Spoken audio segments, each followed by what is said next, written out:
Welcome to Family Favorites. I'm your host, Gale, and this is my lovely assistant, Anylia, who is very helpful. Today we're going to make something called Navajo Fry Bread. So, well, the first thing we do is actually start cooking the oil. So we have some in the pan now. This is a very deep pan. You can do it in a smaller pan if you wish, but you need to have enough oil that whatever you're frying will be able to sink at the bottom and then eventually rise to the top. So, thank you. All right, this is a very simple recipe. It starts off with, we're just going to make half a recipe today. So half will be 1 cup of flour. I'll use 2 of these. Yeah, and you can stir that. 1 cup of flour.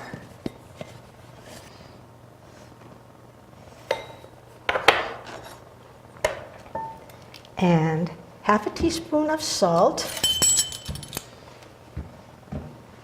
This recipe is basically a salty kind of recipe. But if you want to make it for dessert, you can always add something later. Like honey, confectionate sugar, and cinnamon, yeah. Right? Absolutely, different flavors for people's taste. I hope I said that right. Sure. Okay. I'm halving the recipe from here, so it's going to be 1.5 teaspoons of baking powder. And what's the purpose of the baking powder?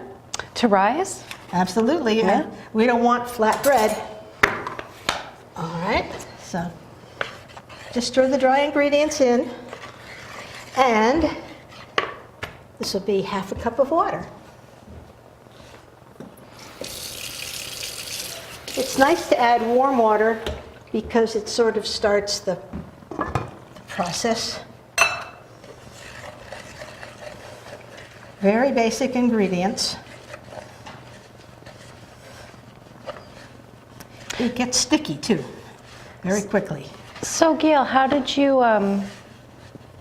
come across this recipe? Oh yes, please keep an eye on that so we'll know when that's ready. Mm-hmm. I lived in California for a quarter of a century and actually met a few Native Americans. And one was named George Woodard. He was not from California, not a California Indian at all.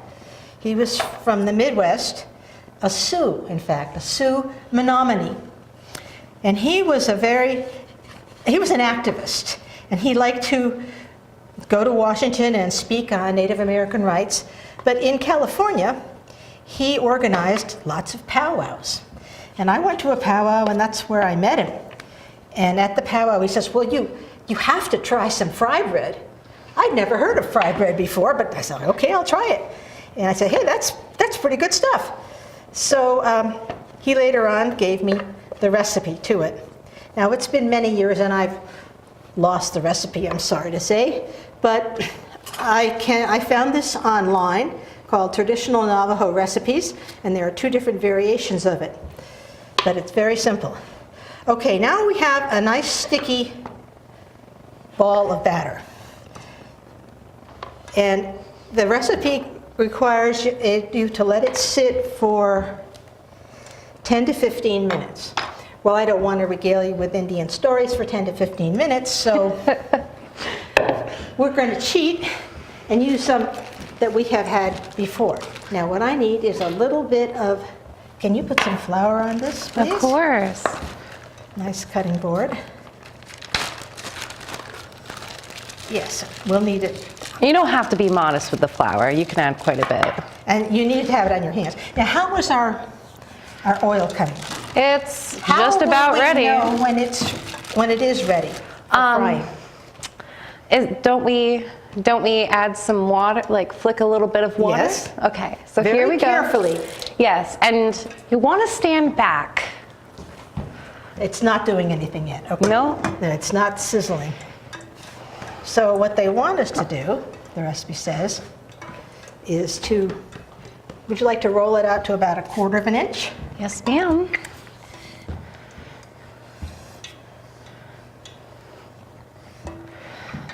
About so, would you say? All right, well, let's turn it over because we want both sides. Oh, both sides.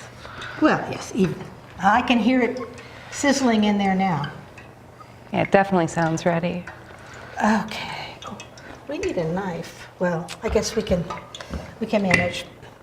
I like to make the fry bread in strips because it's kind of like easy to hold. Here, Gail, I have a knife for you, actually. Okay.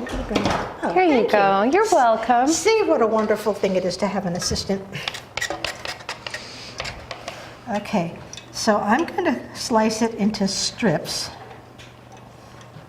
They'll be a lot easier to fry that way.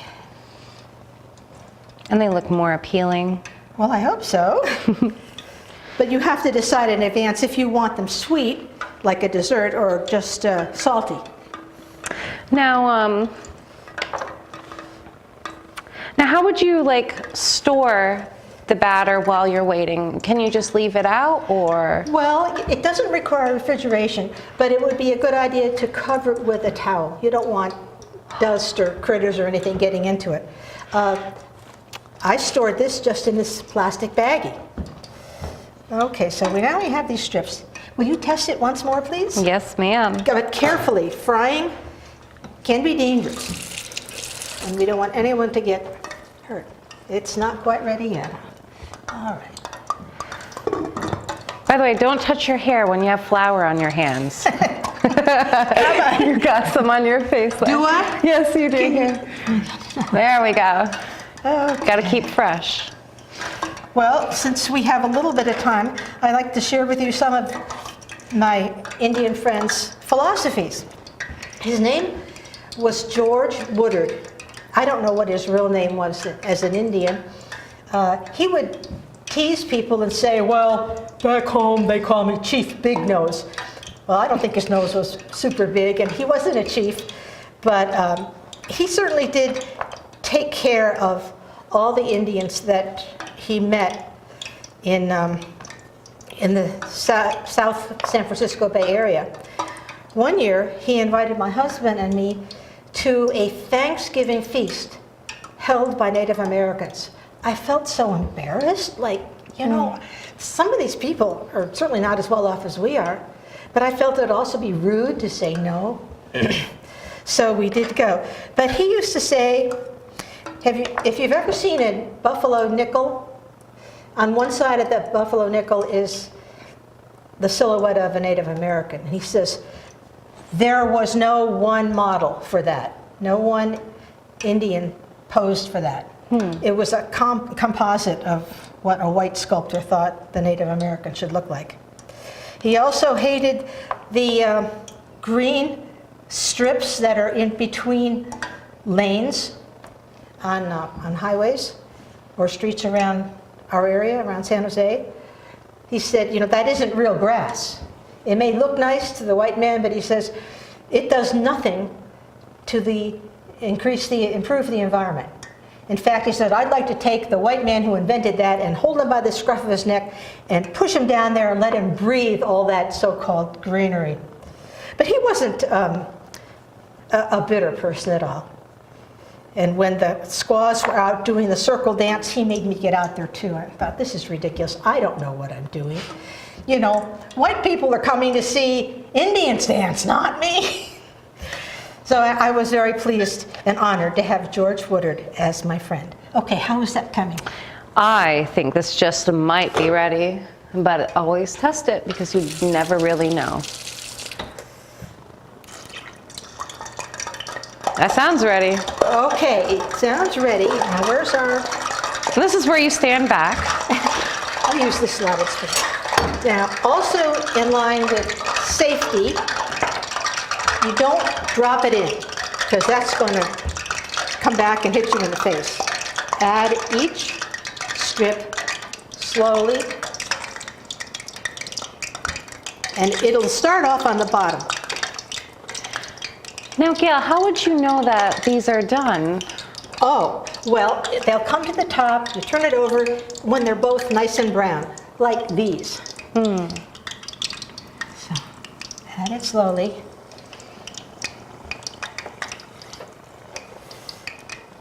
Now, Bella likes them sweet, so we will sprinkle some confectioner's sugar on on some of them. I'm not much of a tart fan, obviously, but I do have a sweet tooth. And with this recipe, it is slightly tart. So if you like sweet and kind of salty, that's a good thing. You can add confectionate sugar, honey, like we said, synonym. I hope I'm saying that right. But I very much prefer the confectionate sugar. I feel like it adds more body to the flavor. Now, these have risen to the top. I'm going to turn one over and see what it looks like. No, it definitely needs, Yeah. It looks so much like white man. It's around golden brown. Very careful. Now, Gale's recipes are amazing. Like, everything that she's made so far tastes delicious. And like, these are perfect for families. Like, this seems like to be a quick enough recipe where if you were having company, you'd only need half an hour to get this all done, right? Yep. Yes. And next time we're going to also be doing some frying, and it will be definitely sweet dessert with confectioner sugar on top. Turn these over.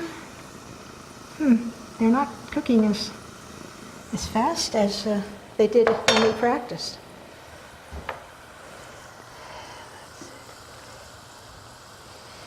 If it's taking a little longer, usually you can just add a little bit more heat, but not too much where it could be dangerous for you and splash back at you.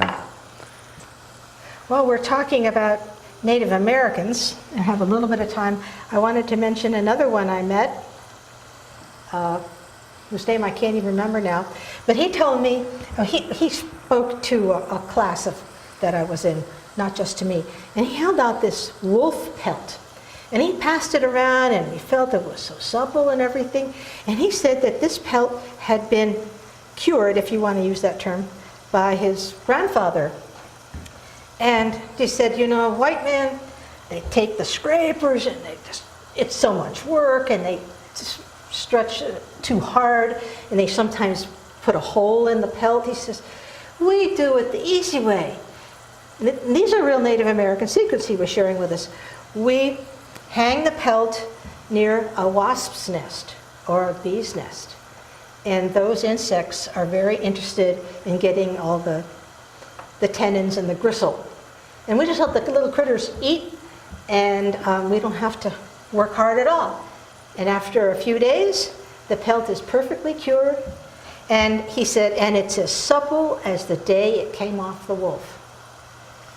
That's so sweet. I actually ran into a similar situation where I wanted a deer skull. And someone had mentioned to me what natives used to do is they used to tie up animals' heads to trees or surrounding posts, and they would let the meat be festered off by like vultures, etc., any of the critters that could get to it, and then the skull would be used in ceremonies, same with buffalo, etc. I mean, for me it was deer, but for them it was buffalo. So that's what we did, and it's so quick and easy to do. And you don't have to touch any yucky meat. So these look beautiful. Well, they're getting golden brown now, that's for sure. I met a Pomo Indian woman who, very elderly, but the Pomo Indians specialize in making baskets, the tiniest baskets that any tribe could make. Sometimes they're decorated with feathers or little bits of abalone shell, but she, in front of us, she wove a basket so tiny that it could fit on a dime. I don't know what on earth you'd put in such a basket, but I was amazed. Maybe a dime. Well, even smaller than that. But this was back in the 70s, and I imagine a lot of these people have long since died, and I don't know how many of their skills they have passed on. Okay. But one of the ladies who taught some things about Indian lore told us that if you go to a museum and you see beautiful Indian baskets, if you look very carefully, you can tell if the basket was woven by a married lady or a single lady. And I thought, how could you tell? It's because, well, of course, if you had your finger on it, it would be easier. But they feel that an unmarried woman is incomplete. And so when she ended the coil, you could see where the last coil ended, the end of the rope. But a married lady had to be able to finish the top seam so that you could not tell where it ended. Wow. So there's a lot of spirituality going on.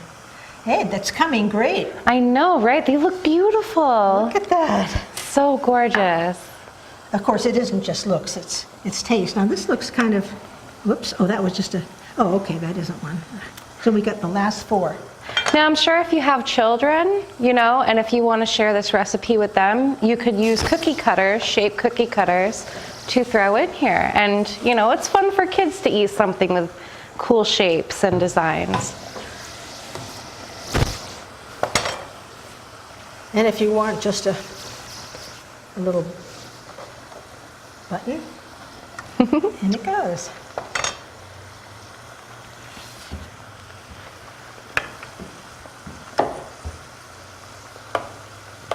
So I think that probably demonstrates enough how it's made. Let's just put some confectioner's sugar on this. Okay? And that is here. Okay. For those of you with a sweet tooth.